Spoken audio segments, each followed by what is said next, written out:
everyone, I'm Alicia, a play therapist here at the Behaviour Clinic. Let's be honest, routines can be exhausting.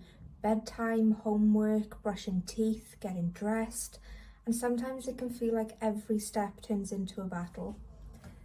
But it doesn't have to be like that. The secret is to add a sprinkle of play. When we make routines fun, children are more likely to cooperate, connect, and even enjoy those tricky transitions. So today I'm going to give you some practical ways on how we can do this throughout our days.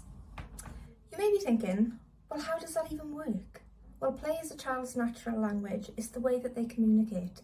It lowers their stress, it helps them build connection, and it can actually regulate their emotions, making everything a lot easier for them. For the morning routine, maybe we're racing the song. Put a 3-minute song on and who can get dressed before the song finishes. Or maybe while we're brushing our teeth, we're having a dance off. Or we could make the silliest face in the mirror. And once we're dressed, we're going to play sock toss. We're going to bring out our best basketball skills and throw our socks into the laundry basket, pretending it's a hoop. But what about when we're trying to get out of the door? Maybe we can do an obstacle course. Place some items on the floor like cushions, shoe boxes, and jump over on your way out. Or maybe we're on a detective mission and we're trying to find the clues. We're trying to find our coats, our bags, and our shoes. If you haven't got a magnifying glass, some pipe cleaners will do. Homework time can also feel really stressful. Maybe reading feels a little bit too boring for our children. We could use silly voices. Can you do a pirate or a robot? Or maybe we could play Homework Cafe, where you're the waiter, the child is the customer, and the tasks at hand are the menu items. So what's up first? Reading or spelling?